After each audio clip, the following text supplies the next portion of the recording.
Hey YouTube, it's Alicia here, and I'm back. And I know I've been doing WWE videos crazy the last few days, but I needed to do these videos. But I needed to do this WWE video um, predictions for Summerslam for this Sunday. And the reason I need to do it is because I have a funeral I gotta go to Saturday at 6 o'clock in the afternoon. So, yeah. So, without further ado, let's get started with our WWE predictions for SummerSlam. So, let's get started. So, I am going to start off with some of the kickoff show. For the kickoff show, we got some good matches. So for the kickoff show, I'm going to start with, we have the Raw Tag Team Champions, the Big Team versus the Rival. Now let me tell you something. I feel like the Rival, excuse me, not the Rival, the Revival has been doing pretty good for this last few months, from June all the way up until now, August. Now, I wouldn't be too surprised with, and this is with 50%, the Revival will win their first Raw's tag team belts, and I feel like the B team with 40% will try to contain by 40%. That's how I feel about that particular match. So let's get started. So so we've been on Smackdown, been seeing the rivalry between Rusev and Lana versus Anna Andrade and Vega. Azia Vega. I hope I pronounced her name right. Now with this particular match, Zanita Vega, with 50%, I feel like Rusev and Lana will win, and Andrade and Zelina Vega will lose with 40%. 40% if Andrade and his I can't call Vega will, if they win, but I feel like Rusev and Alana has much more to bring to the table, and I think they will win. Now, for the other matches, so those are the only two for the kickoff show. Now, you got Finn Balor versus Brian Connor. We'll come back to the tag team and Smackdown tag team. Finn Balor versus Brian Connor. This is what I say. It's a 50-50 chance. It's a 50 chance that Brian Connor will win, and I'm not calling him Constable Brian Connor. And I'm 50% that Finn Balor will win. My thing is, the things that Brian Connor has been doing, he, to me, it looks like he is mostly bullying, Finn Balor. You gotta think, he's not a wrestler, he's not wrestling no more. He's still trying to find a way to reason himself and be part of the, and I just said, okay, we're gonna have to see. So, on SmackDown, we have the Tag Team Champions, the Bludgeon Brothers, versus the New Day. That's also a 50-50 match. I'm not a betting person, but I say the Bludgeon Brothers will win. But I'll say the Bludgeon Brothers will contain, but I would not be too surprised. I don't know about if New Day will win. The only thing that the New Day got going in on this match is It's 3 of them and 2 of the others. So we're going to have to see where that match comes. But like I said, that's a 50-50 match. Okay, for the WWE's Cruiserweight Championship, it is the long-running Cedric Alexander versus Drew Gulak. I know I have seen Drew Gulak wrestle, and to me, he's not a good wrestler. So if Drew Gulak win, I give him 40% chance of winning, but I will give none other Cedric Alexander 50% chance of containing that title belt. Now, we're on the U.S. Championship, and I have a match I did not add, but I will get to it in a minute. We have the U.S. champion Shinsuke Nakamura versus Jeff Hardy.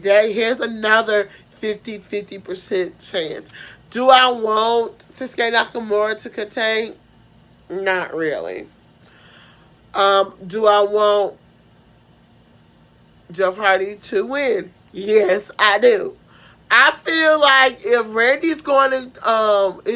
Orton is going to challenge for that title belt, it needs to be on Jeff Hardy for he can challenge, because that is a better pay-per-view match than Shinsuke versus Randy Orton. I'm just saying. So, yeah. So then you got Daniel Bryan versus The Miz. Baby, I've been waiting for this match for some months now. Now, how many of y'all fans been waiting for Daniel Bryan versus The Miz? Now, I feel like that 3-part series they did a real good at it. And the third part is I would just tell Miz, no, if I was Vince McMahon, I'd say, Vince, you want to say this, you're not going to go off script.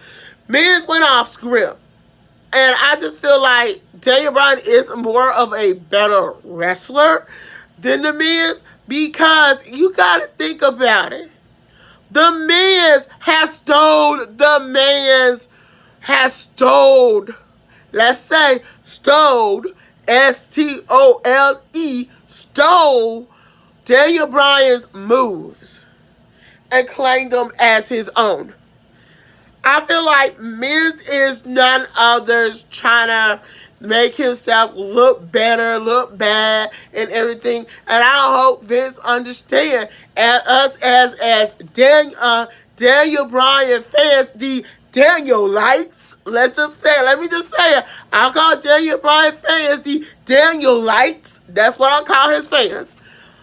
The Danielites, the Yes Yes movement fans, who got him his several opportunities, and Stephanie and Triple H for years had to listen to that.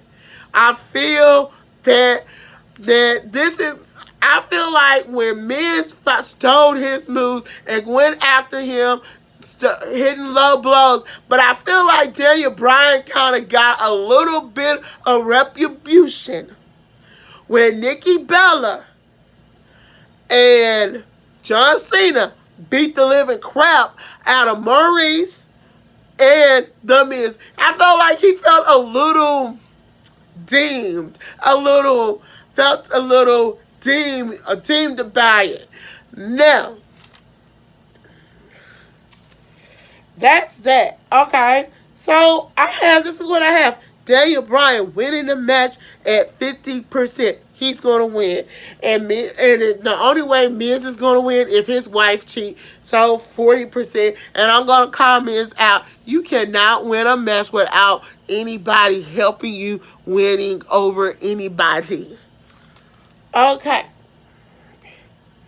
So then we have the Smackdown Women's Championship, the Triple Threat Championship. You got Carmella, the champion, versus Charlotte Flair versus Becky Lynch. Now, Carmella, I feel, goes in at a disadvantage. So, her containing will be only 40%. Now, these other two ladies of winning when it comes to Charlotte and Becky, it's a 50% chance. 50% chance that Charlotte will be a women's champion again, and 50% that Becky Lynch will get her second reign as SmackDown Women's Champion.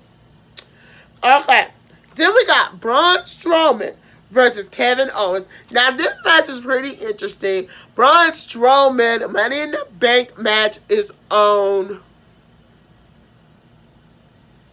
the line. And I feel like Stephanie don't know Kevin Owens kind of, to me, played her to get that match. Yeah, Braun Strowman been coming after you, but think of the crap that Kevin Owens has been saying to him. Go back since June and look at the videos. Go back since June and look at the videos Kevin Owens has been saying about Braun Strowman, and you get why Braun Strowman been doing what he's been doing to you. Okay? So I feel like Stephanie's has been played, but I would say Braun Strowman will win 50%. Kevin Owens, only have a 30% chance of winning. Now, let me get to the SmackDown's WWE Championship. AJ Styles versus Samoa Joe. That's a 50-50%. I know what these guys can do when they was on TNA. That's a good match. And that's going to be a good, evenly match. So we're going to have to see. But like I said, this is a 50-50 chance match. And we're going to go to the Universal Championship before I announce this next women's match. It is the Universal Championship. Brock Lesnar versus Roman Reigns. This is another 50-50 chance. I feel like Roman Reigns is going to have a different attitude this Sunday. It's not going to be the Roman Reigns we know. It's going to be a more violent and vicious Roman Reigns. Knowing what Brock Lesnar and Paul Heyman pulled this past week, Corey Graves was shocked. He couldn't say anything, and I was just shocked myself. Why would you scoop this though? Days before Summerslam, you want to do this? Nah, bro. Some people action what they did this week is very questionable. Why would you do something like this? So, yeah. So, now we got the Raw Women's Championship. Is Alexa Bliss the champion versus Ronda Rousey? I say only 40%. I give it a 40% chance that Alexa Bliss will contain that title if Mickie James is not there or Alicia Fox. But just in case, I have Ronda Rousey with 50%. And if I was Ronda Rousey, even though her friend Natalia can't be there, if I was her, I would prefer to have Nia Jax at my side and Ember Moon at my side. So yeah, just to make sure Mickie and Alicia Fox don't interfere. That's how that's how I feel about it. But y'all, let me hear your thoughts. Out of everybody that I named, who do you want to win these matches? And I almost forgot. Oh, and don't forget, it's going to be Seth Rollins versus Dolph Ziggler for the Intercontinental Championship. Now, as y'all know, Seth Rollins has had a rematch, a non-title match, and a title match for it. But every time he always come up short due to Drew McIntyre. So they was like saying, oh, Seth Rollins is not. The trick was Seth Rollins is not here Monday. So let me just go and check out my Raw is WWE shocking recap of Raw is War. I mean, that is sizzling. And so since Drew McIntyre is going to be down there with Dolph Ziggler, Oh, somebody made his return. And it ain't Jason Jordan. None other, the fanatical Dean Ambrose made his return. I am happy that Dean Ambrose is back, and he has none other, the one, the only, the fanatical son himself. The architect himself, the fanatical son, Dean Ambrose, is back.